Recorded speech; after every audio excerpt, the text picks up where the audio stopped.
What's up, guys, and welcome back to another episode of this Crystal Palace FIFA 16 career mode. Things got back to normal in the last episode, back to winning ways, 2 wins back to back, in some tricky games, I have to say. Obviously we went to Stamford Bridge and picked up a narrow victory, and then beat Southampton at home, just about. Even though the scoreline was 4-1, it was kind of flattering for us. But we're jumping back into Europa League action here. Obviously we're taking on Benfica, who are probably favourites to win the group, having won their opening 2 games. It's a little bit of a rotation side, but still very strong. You can see Coquelin misses out. He's getting a well-deserved rest. He's been ever present in most of our games so far this season, but we're getting off to a decent start. I think playing the group leaders and the group favourites, it's important just not to lose, because obviously we suffered defeat in our opening Europa League game, and I think 2 defeats out the opening 3 games in Europe would, leave yourself with a little bit to do in terms of qualification. We don't want to put ourselves in that situation. We almost go behind after a fantastic volley from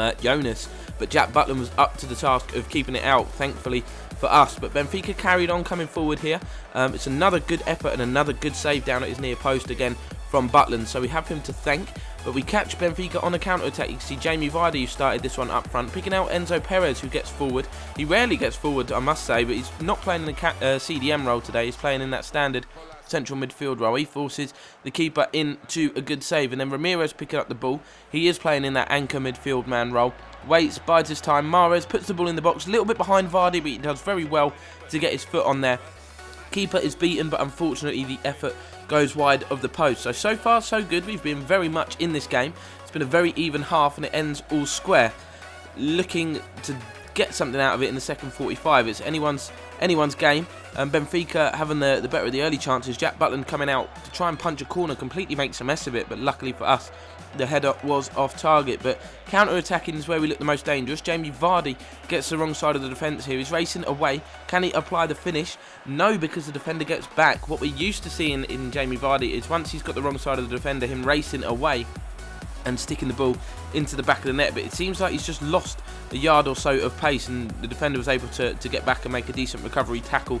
Jack Butland again in inspired form, and then the rebound was smashed over the crossbar when all they had to do was roll it into an empty net. But one last chance for Benfica as we go into stoppage time here. Ball out wide on the right hand side, flashes across the face of goal. Fortunately for us, nobody was able to get a touch on it and turn it into the back of the net, and the full time whistle went. So decent result, solid point. Benfica 0, Palace 0. Not the most exciting of games, obviously ending goalless, but we're happy with that. Main thing there was not to lose, as I said, and we've managed to pick up a point. So all to play for in the Europa League with 3 games to go. But back to Premier League action now, where obviously we're back up into second place after those back-to-back wins. Tough game here though, Spurs.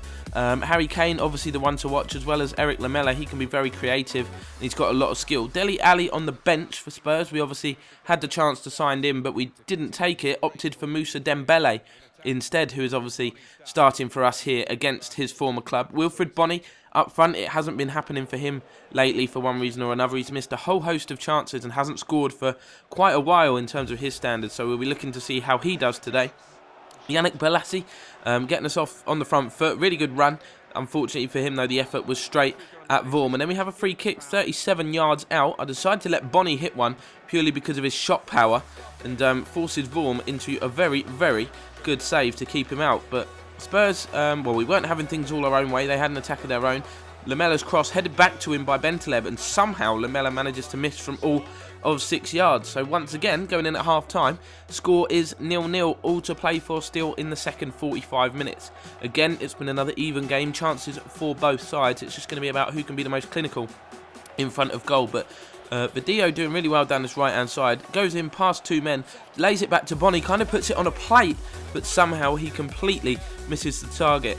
And that is the sign of a man not in form and lacking in confidence. Normally he'd just side-foot that into the net, but he went for power and missed the target completely. But he's going to get another chance here. It's Ramirez, I think it is, down the right-hand side. Puts in a pinpoint cross. Powerful header from Bony. Does everything right, heads it down, and is denied by a super reaction save from Vorm. But we've been much better in the second half. We've had a lot more chances than Spurs, and we've been solid at the back. Bolasie coming forward again. Kieran Trippier dives in, tries to get the ball, doesn't make any contact with it, and we get a penalty. Now, it's a clear penalty, no question about that, but our usual penalty taker was Wilfried Bony. He's not been in form.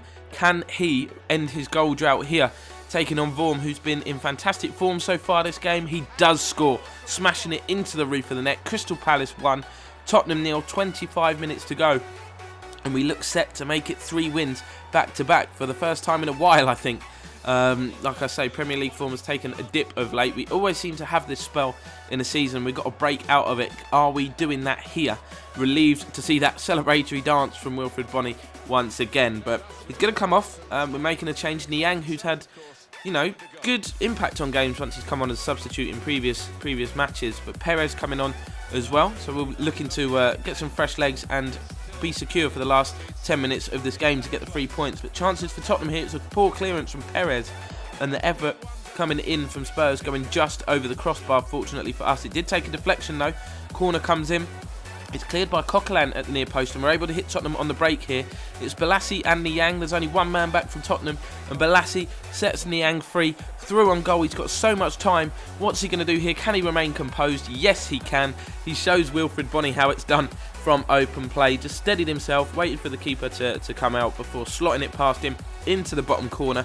7 minutes left. That has surely secured all 3 points for us in this game. And once again, Niang is showing that he can have a big impact coming off the bench. Now, you could consider him a little unlucky not to be starting games, the form he's showing in these substitute appearances, but playing one up front, it's difficult, but you can see he gets another opportunity here, completely breaking through the Spurs defence. Opts to try and go round Vorm, didn't work on this occasion, and the keeper makes the save. But obviously he's getting all these chances because Spurs are committing men forward. It wouldn't always be this easy for him to spring the offside trap and get through on goal, but it doesn't really matter. The miss didn't cost us.